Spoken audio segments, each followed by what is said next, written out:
The recording has started. Wow, we're in business, Angelika. Let's take that off full screen. And hello. Hello. It's good to see you. Hi. Right. Thank you very much.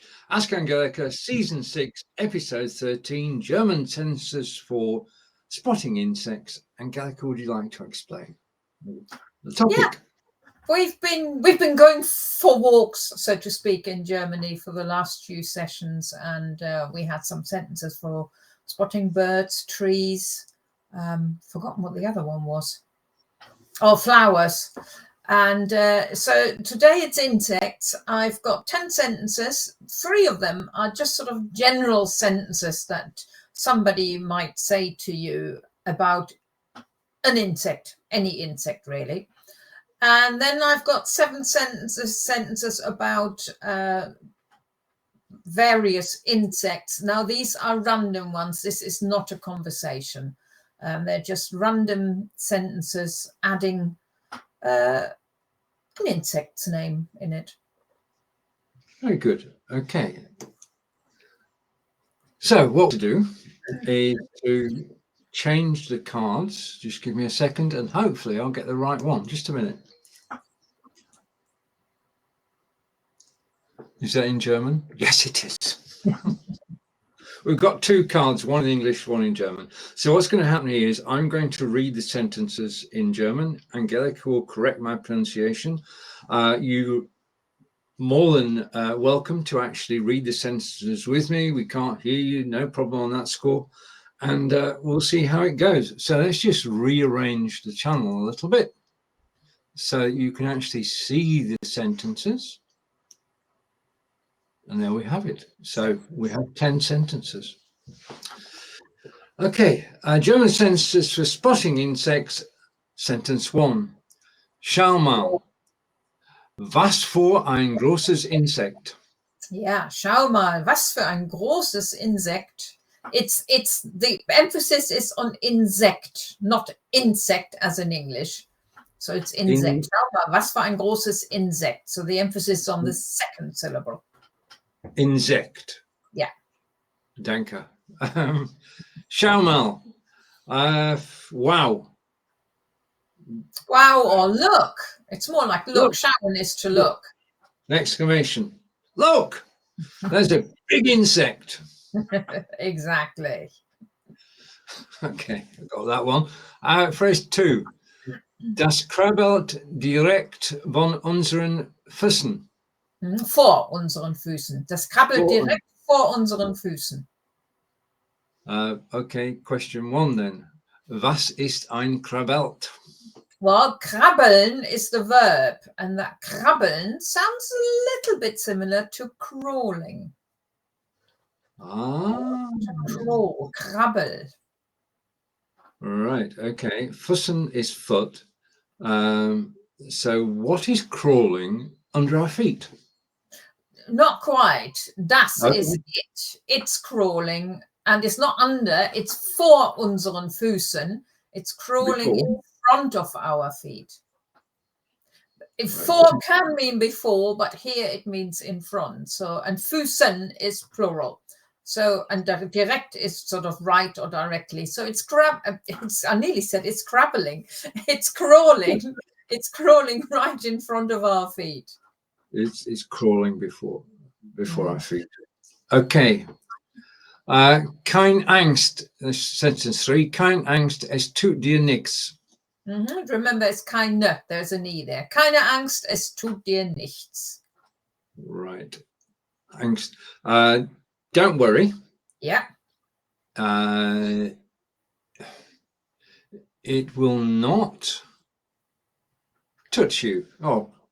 Well, yeah, I mean, es tut dir nichts, literally translated would be, it does nothing to you, but in English we would say it won't hurt you. Okay. Aha. Phrase 4. Siehst du den Marienkäfer? Der hat 7 Punkte. Ja, siehst du den Marienkäfer? Der hat 7 Punkte. Right. So what's a Marienkäfer? Right. Okay. It's a beetle. I know that from the Zilberkäfer many years ago. Marienkäfer, what sort of bee? I have no idea. I'm going to ask. It's one we don't call a beetle in English either. Okay. It's a ladybird. Ah. So do you see the ladybird? Yeah. It has 7 spots. Yeah. Is that true? There are. They're actually called sieben Punkte Marienkäfer. So maybe I didn't check in English. They're probably called in English as well. Seven spot or 7 point or whatever. Ladybird. So every ladybird has 7 spots on its back, on its wings. I'm not sure if everyone has, but Right. otherwise they wouldn't have a sieben Punkte Marienkäfer. But I would need to check that. We've seen so many in the garden. We should have counted them, couldn't we? We could have done. Okay, phrase 5. Das könnte ein Hirschkäfer sein. Siehst du die großen Zangen? Ja, das könnte ein Hirschkäfer sein. Siehst du die großen Zangen? Okay, Hirschkäfer ist was? Right, now you can say that Käfer is a beetle, and Good. Hirsch is also literally translated as a stag. A stag beetle. Yeah. Is that known as a stag beetle? Hirschkäfer is a stag beetle, yeah. Yeah. Do you see the large, großen, large Zangen? Legs? No. Pincers. You know those big pincers that the stag beetle has? Yes, yes. Much like the dung beetle. Never mind. No. Okay. I think they're not quite that big on the dung beetle. The stag beetle looks ginormous, and I think it is mainly because of the pincers rather than the rest of the body, which isn't small either. Indeed. Phrase 6. Das Insekt sieht aus wie ein Stock. Eine richtige Tarnung. Das Insekt sieht aus wie ein Stock, eine richtige Tarnung. Stock. A stick. Sorry. Yes, of course, it's a stick. And Tarnung? Camouflage. Camouflage. So this is an insect that looks like a stick. Yeah. Right. Okay. I'm thinking of stick insects. That was my first thought, because I think the children had some briefly or brought them home from school. And I mean, they do look like little sticks, don't they? They do, indeed. And there are other animals as well, or insects more like it. And so they look like a stick. Phrase 7. Der Mistkäfer rollt seine Kugel über den Weg. Yeah. Der Mistkäfer rollt seine Kugel über den Weg. You unwittingly already named that beetle. You talked about it. A mist beetle. No, because that's not the English mist. Mist in German is dung. Dung beetle. We spoke about. Oh, yes, yeah, right. Exactly. Right. The dung beetle rolls his legs. Ball. What do dung beetles do? They roll balls on the path. Yeah, across the path. So that's how you know it's a dung beetle, don't you? Indeed. Weg, path. Okay. Right. Phrase 8. Die Libelle schwirrt ganz schnell über das Wasser. Die Libelle. Libelle. Die Libelle schwirrt ganz schnell über das Wasser. Okay. In which case, was ist ein Libelle? Eine Libelle. Eine Libelle is a dragonfly. Oh, right. Okay. The dragonfly is going quickly. It's darting quickly across the water. Yeah. Over the water. Yeah. Over the water, across the water. Yeah. Surfing. I think. It's not surfing. It's darting quickly over the water. Doesn't have a surfboard, but it is skitter. Right, okay. Phrase 9. Die Wespe fliegt dauernd unser Picknick herum. Ja, die Wespe fliegt dauernd unser Picknick herum. Now it's picnic here because we've gone for a walk, but we've experienced this at home as well. We have. Wespe is a wasp, and fliegt is fliegen, which is to fly, and dauernd is during. Well, no, dauernd could mean all the time, but here it's more like it keeps flying. Right. The wasp keeps flying. Picnic is the same word. So the wasp keeps flying over our picnic. Yeah, flying around. Keeps flying around our picnic. Most annoying things, those wasps.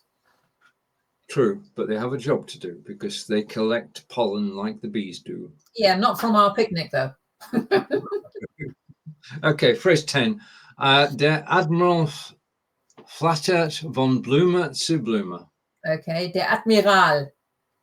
Admiral. This is again the tricky word. It's a bit like insect as well. Yeah, insect, admiral. They are spelled the same, or almost spelled the same as in English, but the pronunciation is not always the same. So it's der Admiral flattert von Blume zu Blume. Okay, so the Admiral butterfly flies from flower to flower. Yeah, we call them, or it is here they're normally called the red admiral. I'm not sure if there are some other colors as well. I have this vision of an army admiral sort of fluttering from flower to flower. Because admiral obviously is also a military term. Maybe that's why we in English call them the red admiral. So we know we're definitely talking about a butterfly. Indeed. Now I've tried my best to read the German, but what's going to happen now is Angelika will read the German and translate at the same time. And I'm going to switch my camera off. And Angelika, it's over to you. Yeah, I'm not translating simultaneously. You hear the German sentence followed by the English one. So, schau mal, was für ein großes Insekt, which is look at that big insect. Das krabbelt direkt vor unseren Füßen. It's crawling right in front of our feet. Keine Angst, es tut dir nichts. Don't worry, it won't hurt you. Siehst du den Marienkäfer? Der hat 7 Punkte. Do you see the ladybird? It has 7 spots. Das könnte ein Hirschkäfer sein. Siehst du die großen Zangen? That might be a stag beetle. Can you see the big pincers? Das Insekt sieht aus wie ein Stock, eine richtige Tarnung. That insect looks like a stick, a perfect camouflage. Der Mistkäfer rollt seine Kugel über den Weg. The dung beetle is rolling its ball across the path. Die Libelle schwirrt ganz schnell über das Wasser. The dragonfly is darting quickly over the water. Oh, die Wespe fliegt dauernd unser Picknick herum. The wasp keeps flying around our picnic. Der Admiral flattert von Blume zu Blume. The red admiral is fluttering from flower to flower. Indeed. Now, just a reminder of the English sentences, and hopefully in a second, there they are. So that's what we have been looking at today. I just wanted to get that in shot just for a few seconds. All right. Okay. So now we're going to change tack slightly. And Angelika, would you like to tell us about this? And when I get it, it's not me. It's Stephen. Yeah, I thought I'd show a different book this time. We are almost in September, which means the school year is about to start, or in some areas it probably has started already. And this is also sort of the new school year, often also the time where people start evening classes, including German lessons. And so if you are going back to learning German, this diary or planner is a yearly planner, but it's undated. So you haven't wasted half the year already, because you just start with week 1, and that could be in the beginning of September, and you just carry on during the school year. And what you have in here is, to start off with, you've got your monthly planner, which you can use either to plan your German lessons for the next 12 months, or you can even use it like an index. So you're filling it in afterwards, what actually you did do in September, October, November, etc. And then for each week, so you've got 52 weeks. For each week, you have 2 pages. One is on the left, you've got the daily activities, where, for example, you could have written down the sentences that you've just learned from your Ask Angelika show, or anything else you may have done. Maybe on Monday you've I don't know, watched a German video. On Tuesday you did some grammar. On Friday you watched Ask Angelika and you've written it down. And then at the end of the week you do a bit of reflection and you write down what you have. No, sorry, the first bit is where you need more practice. And then, but what you did enjoy. I always think that's really important. Don't just write down, oh, I still need to do this and that and the other. Write down, I really enjoyed that. I did really well on that. I finally sussed that bit of grammar, or whatever it may be. And then you've got a little bit of plans for next week. And just to sort of finish it off with a bit of fun, at the bottom there is a German idiom with the English translation as well. And that you can do for every week of the year or the school year. Or if you're watching this video at Easter, or I don't know, October, November, February, whatever, it doesn't matter when you started, you have a whole year. You can plan your German learning in there because it's undated. You put the date in. Brilliant. And we're just going to try and change the screen a bit. I'll put there. Right. Okay. We're back. Oh, wait a minute. We're the wrong way around. Okay. How's that? How's that? We got there in the end. Okay. I'm going to try a bit of impromptu German. Yeah. Okay. Im September fliegen wir nach Deutschland. Yeah. So there may not be that much on Ask Angelika that month. But hopefully there will be some new ideas that I will have picked up in Germany. So who knows? But I think we're definitely doing one more beforehand. Very good. And we're doing at least 2 park runs. Yes, of course. Yes. 2 German park runs. Over to you, Angelika. Well, thank you for watching. I hope you enjoyed hearing a little bit in German about some insects at least. And if you are an insect friend and we haven't mentioned whichever one you really like observing, it might have just given you the idea to look some words or sentences up about that one in German. And so thank you, and until next time, it's tschüss von mir. Und tschüss von mir.